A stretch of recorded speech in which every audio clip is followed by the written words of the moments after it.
Muy buenas tardes, alumnos. Es un gusto compartir nuevamente esta videocápsula con ustedes y permíteme comentar lo siguiente. Espero que esta materia genere en ti un gran impacto, un impacto positivo de acuerdo a cómo generar un pensamiento crítico, cómo establecer tus objetivos, en la forma en cómo te relacionas con los demás y en la forma en cómo filtras tus pensamientos.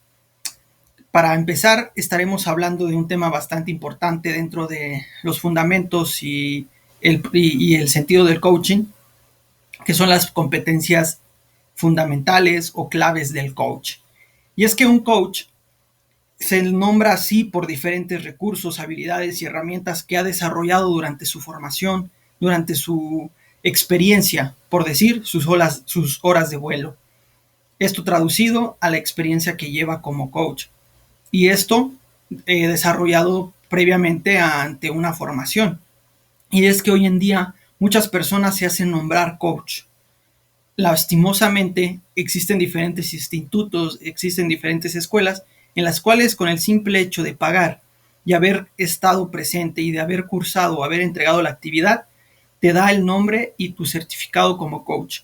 Y lastimosamente el coaching se ha vuelto bastante mediocre. Me permito mencionar esto porque en cuanto a las competencias claves del coach, son de manera muy específica. Y estas son las claves, son los fundamentos en los cuales el coach va a permitir o se va a permitir durante el proceso de una sesión de coaching que el coaché pueda establecer, se pueda guiar, pueda tener un seguimiento y pueda darse cuenta y desarrollar lo que necesita desarrollar de acuerdo a lo establecido desde un inicio en una sesión de coaching.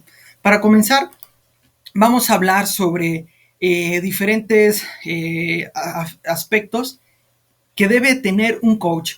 Un coach debe tener los recursos o la habilidad de poder observar y calibrar.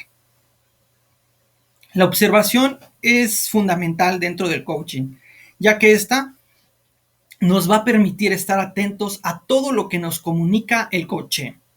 Y esto no significa que solo estemos atentos a lo que escuchamos, sino más bien esto significa que debemos de aprender y saber reconocer que no solamente hay comunicación de manera verbal, sino también todo su ser de manera integral. Los gestos, las posturas, los ademanes que podemos realizar, a través de todos estos aspectos, nosotros como seres humanos nos comunicamos.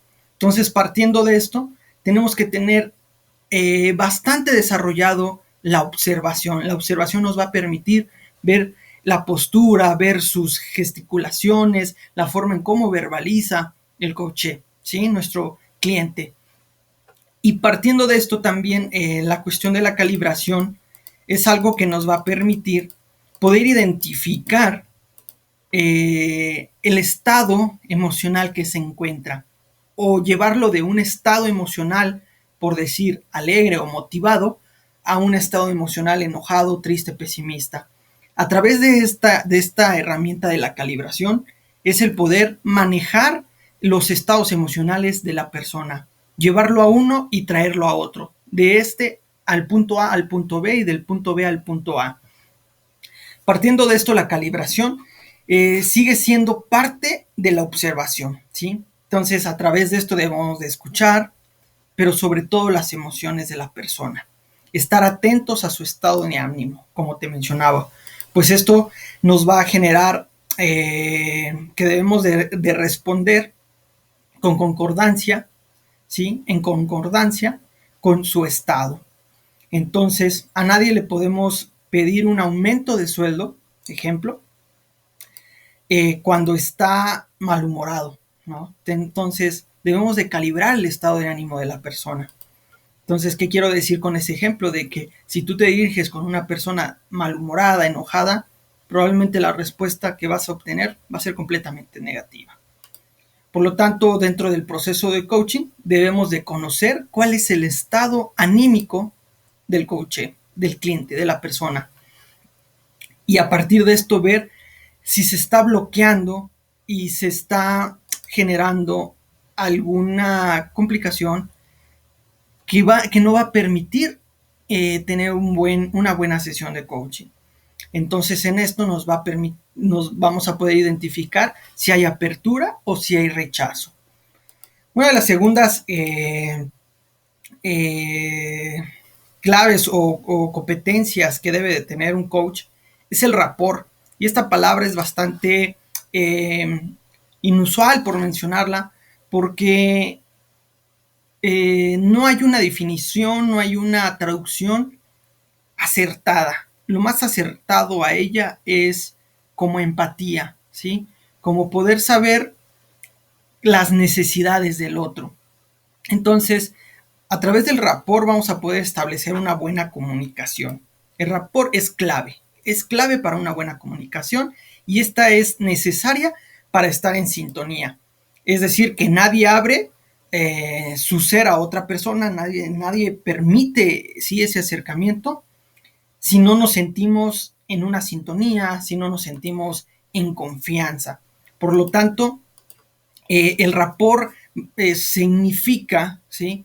Establecer lazos de confianza, ¿sí? Generar como empatía, establecer confianza. Sin embargo, como te menciono, no tiene un significado lo más acertado posible, pero es lo más que se le asemeja. Entonces, al generar rapport con nuestro coach, con nuestro cliente, esto nos va a permitir que podamos abrir su mente, poder abrir sus emociones, poder generar un buen acompañamiento y que el coach pueda aceptar ese acompañamiento en cuanto a la secuencia y consecución de sus metas, objetivos.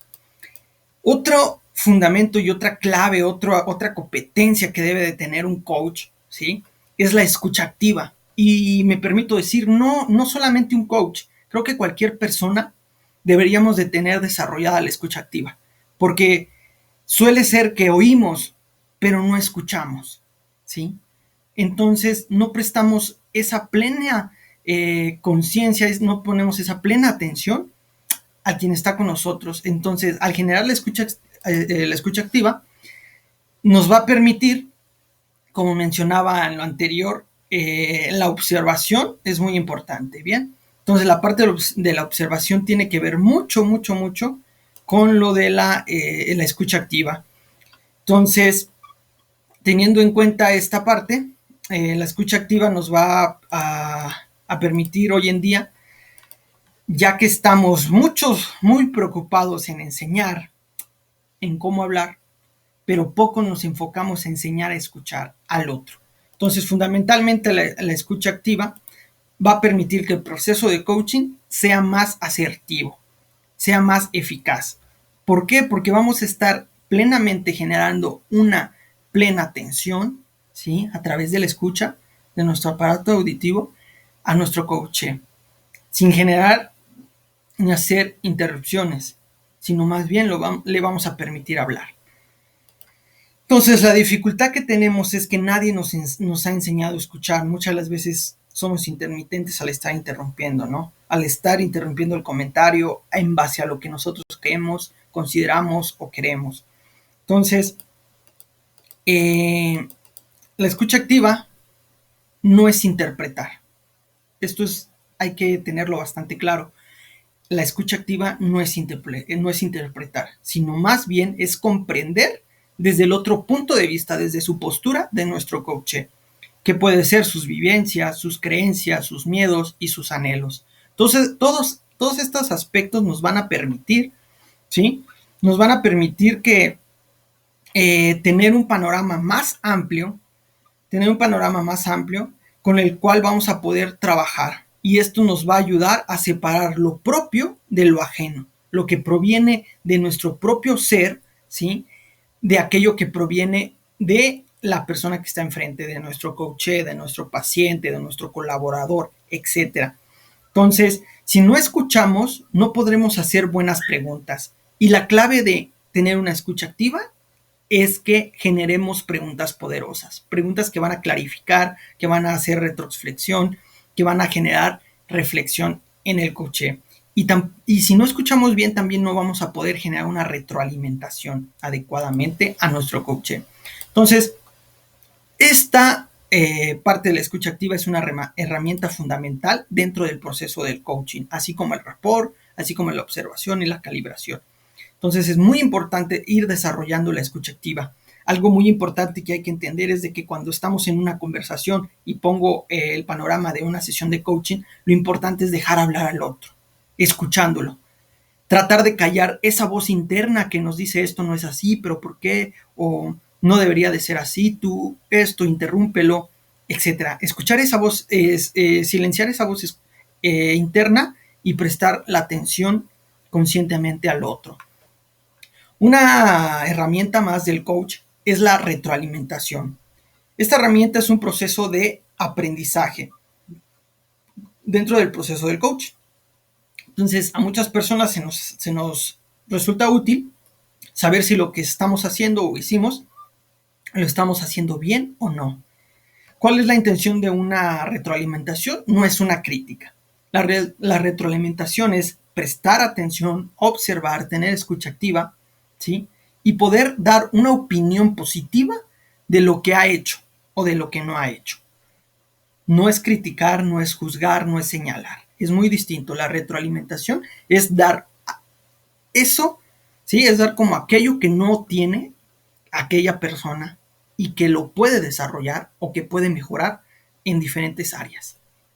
Entonces, las personas estamos en busca de reafirmar nuestras ideas y nuestras decisiones.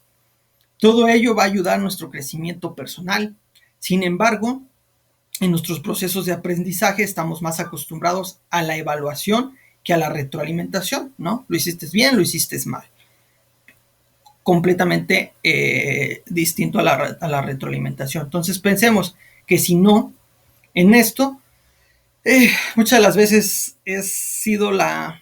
así nos ha conducido, ¿no? El modelo educativo que tenemos. Entonces buscamos esa calificación de alguna otra manera, ¿no? Entonces a diferencia de la retroalimentación, esta nos va a permitir a reconocer a nosotros mismos y por tanto el poderoso aliado de nuestra autoestima. La retroalimentación nos va a generar un poderoso aliado que es la autoestima. Y es que esto pareciera muy ay, qué bonito y toda la onda, ¿no? Pero el coaching ejecutivo así se trabaja, ¿sí? Muchas de las veces estamos pensando a ser personas duras, a dejar al lado la parte humana y solamente juzgar, criticar, evaluar, señalar. Lo hiciste bien o lo hiciste mal. Pero la retroalimentación es completamente distinto. Es muy importante. Posteriormente también como una herramienta muy útil y poderosa son las preguntas poderosas. ¿Y a qué nos referimos con preguntas poderosas? Y es que en el coaching se sigue un principio no directivo. Es decir, no se le dice al coaché qué es lo que debe hacer, sino más bien, y mucho menos cómo hacerlo. Eso lo debe conseguir. Es decir, el coaché va a desarrollar, va a identificar y va a llegar al punto en el que, por su propia reflexión, va a ir tomando sus potencialidades y va a ir generando oportunidades de mejora para sí mismo. Entonces esto lo logra mostrándole un camino a través de técnicas, a través de ejercicios. Bien, pero jamás un coach va a decirte qué vas a hacer, cómo debes de hacerlo, cuándo lo vas a hacer. No, error. Eso no hace un coach. Entonces, cabe señalar que de acuerdo a cada corriente del modelo del coaching, ¿sí? Porque está el coaching ontológico, el coaching de programación neurolingüística, muy similares los dos, se utiliza un proceso de alguna otra manera con herramientas distintas, pero utilizan un mismo camino, ¿sí? Un proceso mismo.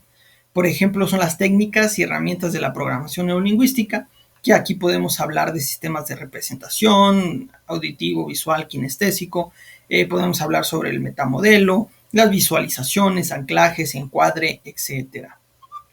Entonces, dentro de las preguntas poderosas, esto también nos va a permitir que podamos generar preguntas que clarifiquen el pensamiento de la persona, que pongan a prueba si es el objetivo, si el objetivo que están estableciendo es el correcto. para ellos, no para ti.